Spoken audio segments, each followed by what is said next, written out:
Welcome, warriors of evil, my fellow Darksiders, to the next part of the ongoing Afton Lord of Chaos audiobook series.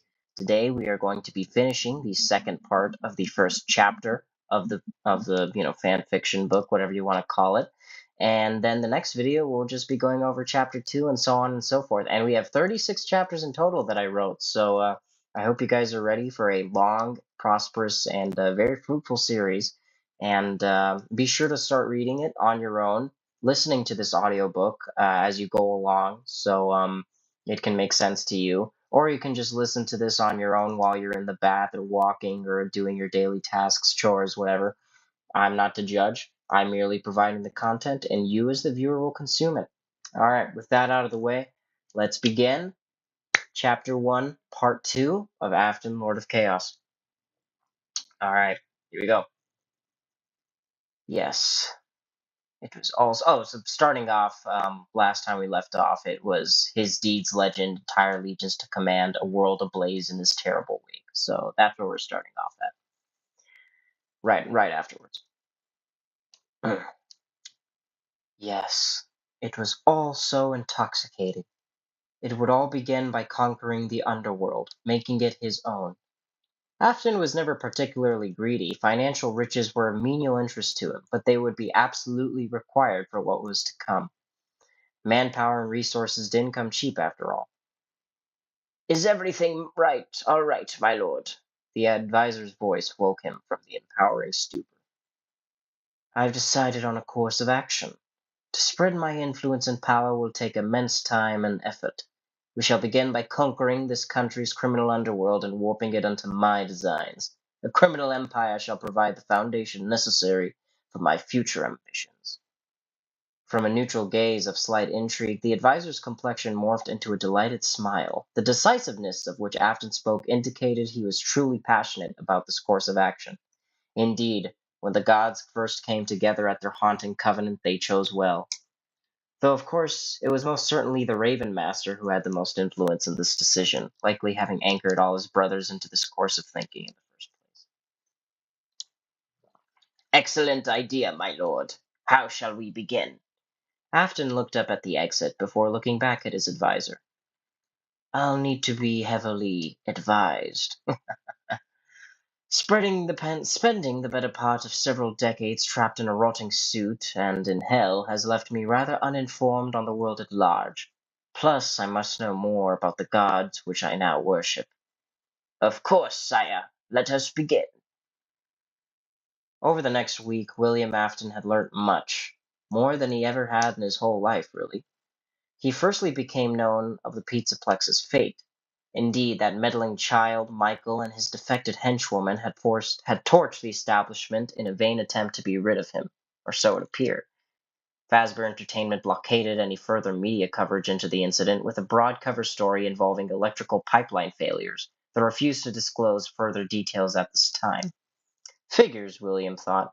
He bore a shit-eating grin on his face, realizing how much the company had to clean up after the messes he made, the unkillable stain on their tarnished legacy. The world at large was similarly changed. Primary world powers remained at each other's throats, all desperate to garner advantage over the other in the endless game of politicking that had defined international relations. America and Russia remained squarely furious over Ukraine's fate, China hungrily eyed Taiwan as their lost province, and the Middle East remained a mess of terrorist groups and failed states and so forth. Advisor had also christened the agent to acquire information regarding the current overview of criminal activity in America to estimate which gangs were the most powerful and in which state. By the way, as a reminder, the agent is the Zinchian envoy that owns the safe house Afton and Advisor are currently located at. So yeah. Furthermore, and much to Afton's interest, it seemed individuals with superpowers were becoming more commonplace. Superheroes were a growing and accepted segment of most societies around the world, leading him to believe that dark gods had far more cards to play on this world besides him. Speaking of dark gods, the advisor spoke much of their nature. Their names were varied and many amongst the countless realities and civilizations which had the fortunate, although usually unfortunate, grace of encountering them. a colossally infinite array given they were present where more mortal failings were prevalent. However, their most accepted labels were that of Tzeentch, Khorne, Nurgle, and Slaanesh. Khorne was the voice of fury that Afton heard, and apparently that was but a fraction of what he truly sounded like. Something so unimaginably bubbled with rage and fury that it would deafen any mortal ear. He was the embodiment of martial prowess, war, rage, anger, fighting, etc. His was a simplistic doctrine to ensure blood flowed no matter from whom or where. There was Nurgle, Lord of Plagues, Decay, Life, Rebirth, and beyond, a gurgling, hideous monstrosity. From his realm, every affliction known to man and possible billions unknown were brewed in derelict pots, a garden of bacterial rot, where microorganisms flourished under the protection of their beloved grandfather, as he was termed by his endearing followers. Surprisingly, he seemed the most altruistic and benevolent of his brothers, and simply desired corpses in decay in any champion's wake, most certainly to fuel more of his to fuel most certainly fuel to brew more of his foul poxes. Sorry about that. Slaanesh was next. They were the unquestioned master of excess, passion, indulgence, desire, materialism, generally anything that fell into that category. Born of mortal hedonism and given strength from it, Slaanesh catered to every being's desire, their followers being secret circles where unbridled satings of any desire, no matter how perverted or unbelievable, was a must. Each day Slaanesh demanded more and more of the demented recesses of the mortal minds, as when each craving was fulfilled, a gaping hole of want was left behind. Finally came Tzeentch. This was the god most involved in selecting Afton from the pool of souls which the dark gods ruminated over choosing as their unquestioned champion. He was the puppet master of schemes, magic, knowledge, hope, ambition, secrets, intrigue, manipulation, and so much more. William came to respect Tzeentch the most, as being a master of plotting himself, quickly grew to understand Tzeentch's many riddles and mysteries, and they appealed to him greatly. In truth, many of Afton's greatest exploits came from sheer luck or quick thinking, rather than a well thought out plan. In the end, he was ultimately played by Henry Emily and his own son. There was much to learn from Tzeentch's beguiled grace, as it turned out. Nevertheless, these demented entities were the results of mortal emotions and desires. Not necessarily evil in nature, but turned that way over time as these base instincts became ever more perverted. Many more questions Afton still had about the nature and aims of these horrendous entities, but there would be ample windows of opportunity later. The week had been mightily productive for one spent mostly indoors, aside from occasional emergences to examine the quiet suburban neighborhood they were located in. The agent in question was a nameless sleuth, a polite enough mystery man in service to the Great Deceiver, a nickname of Tzeentch's, with access to most information Afton desired, whether in the form of scrawled tomes, infographics, or simply verbal responses. A pudgy, average-sized man clad in plaid clothes and khaki shorts usually, always donning a pair of sunglasses. Afton simply referred to him, in this case, as Mr. Sunglasses. It felt like he was back in school, as William had taken to scribbling anything he found of even vague use in a notebook provided by the advisor, alongside being granted a specialized pen dabbed in a mystical ink only visible to he and those Afton allowed to witness. He'd always been an enjoyer of note-taking, believing it a highly useful means to record information for future bouts. Finally, after Sunday passed and Monday returned, Afton awoke and performed his daily exercise routine of push-ups, sit-ups, planks, stretches, and beyond. Best to keep his new body in pristine condition, after all. For now, the advisor recommended he mostly remain isolated in the home till he decided on a feasible course of action. His new body granted by the gods of chaos was essentially a superior version of his old human self, and thus the spitting image of him. Even the smallest risk of being recognized could lead to unwarranted disaster, something best to avoid. After the routine, he enjoyed a humble breakfast of bacon, eggs, and syrup pancakes. He noticed neither the advisor nor Mr. Sunglasses partook in regular human activities such as sleeping or eating. His current hypothesis was that they were simply magical beings, likely once mortal before becoming tools of the dark powers to be used in service to their champions. Whether or not they genuinely enjoyed their station or envied the purple guy's status was a question to investigate another time.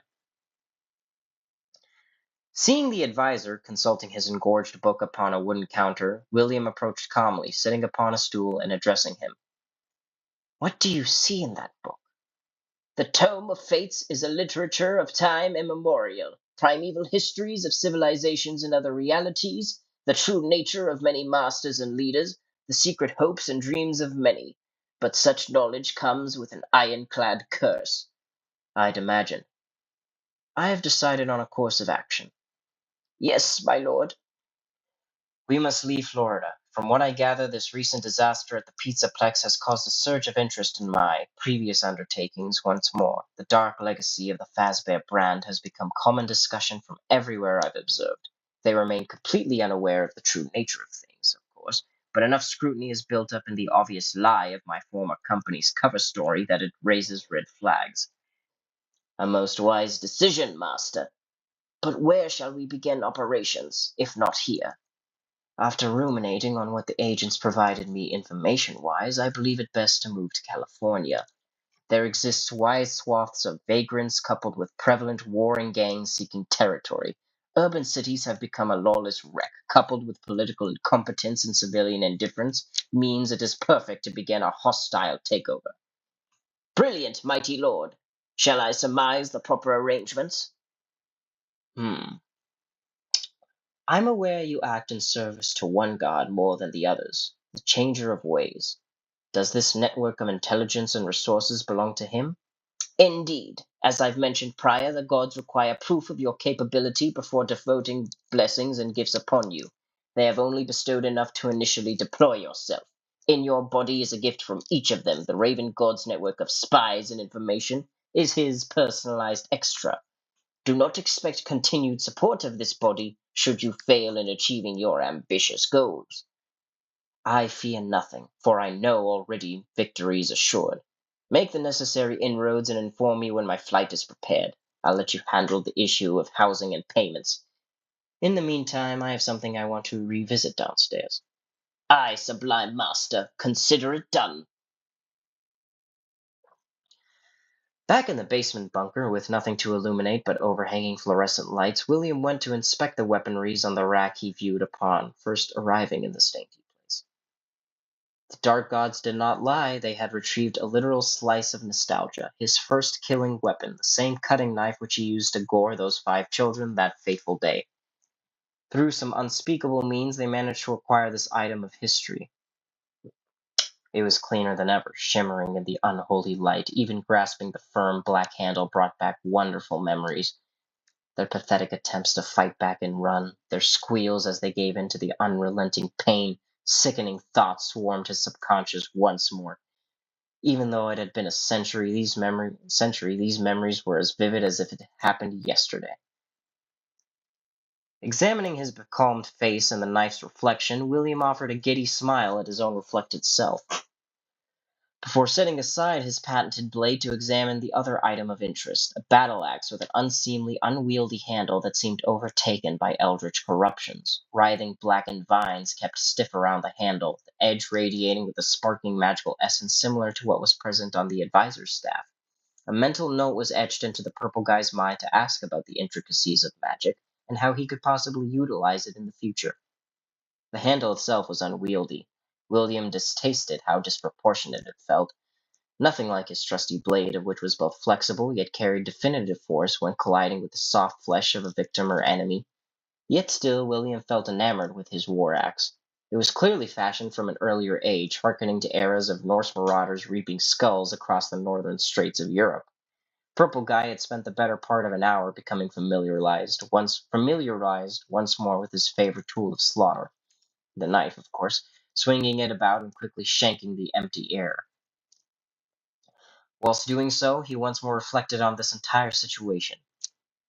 It felt unreal, being able to grasp his beloved weapon again, being able to walk freely, breathe clean air, the pleasures of flesh restored unto him. Not simply in an average vessel either, but a blessed body that contained secrets yet unknown to Afton. If this remained some cruel hallucination, he'd be sure to nonetheless savor it.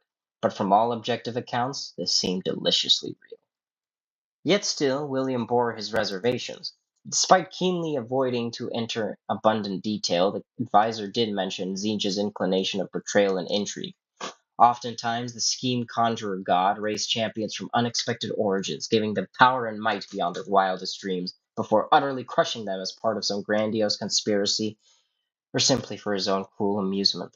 Being that the changer of ways seemed Afton's prominent patron at the moment, such a fate always felt right around the corner.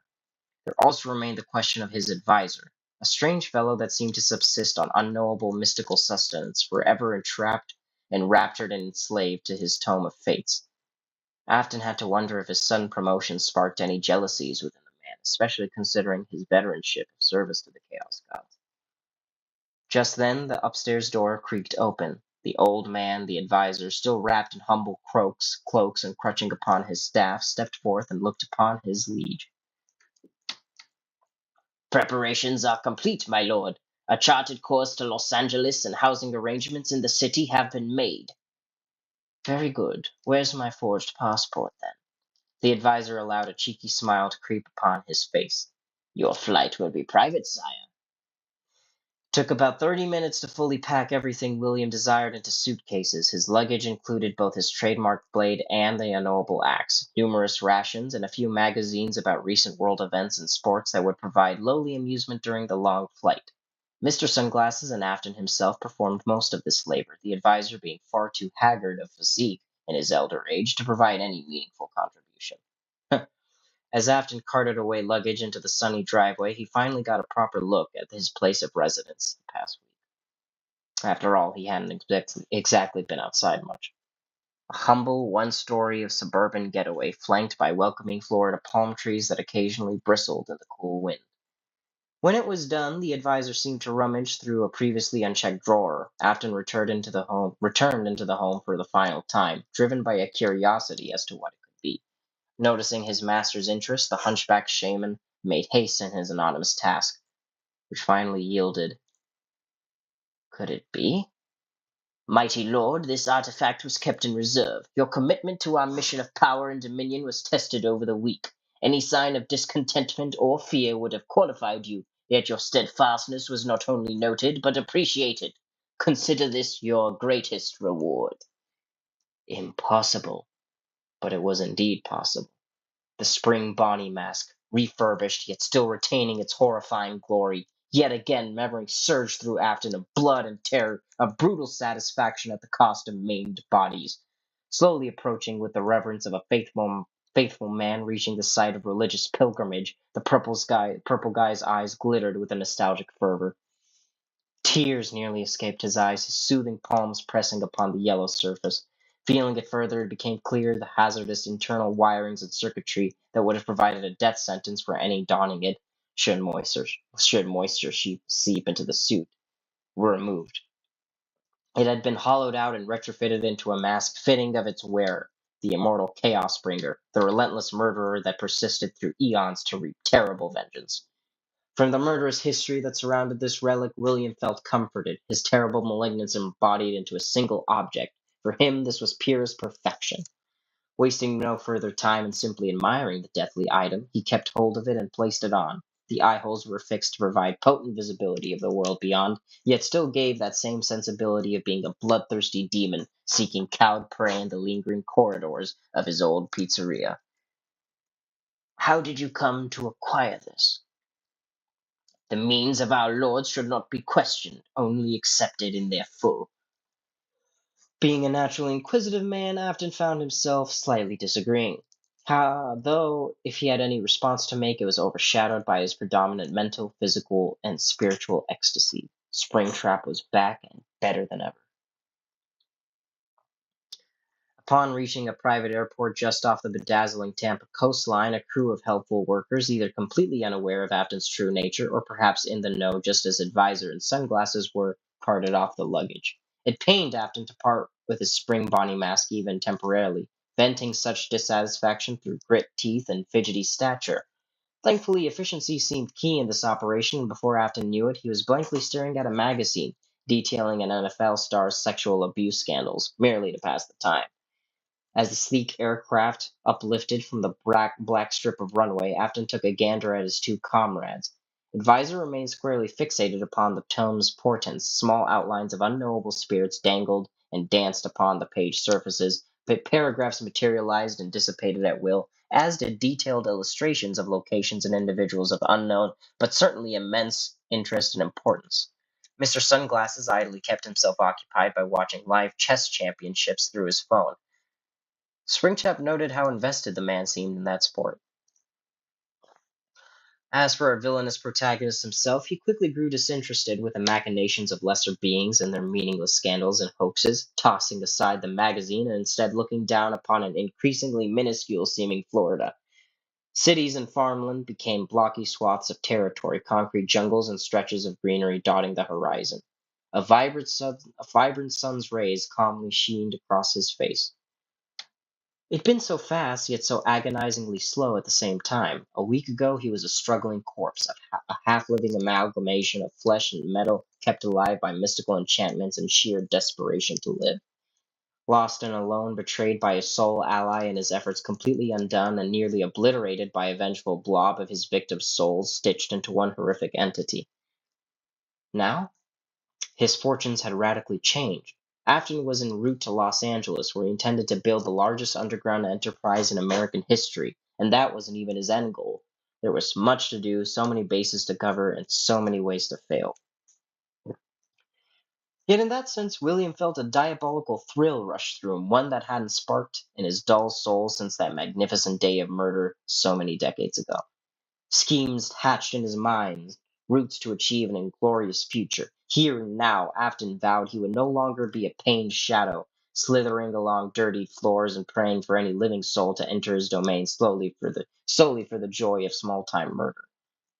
No longer would he fear mere children trapped in metal coffins, and no longer would he remain cloistered in the world's sidelines, forever doomed as a powerless observer.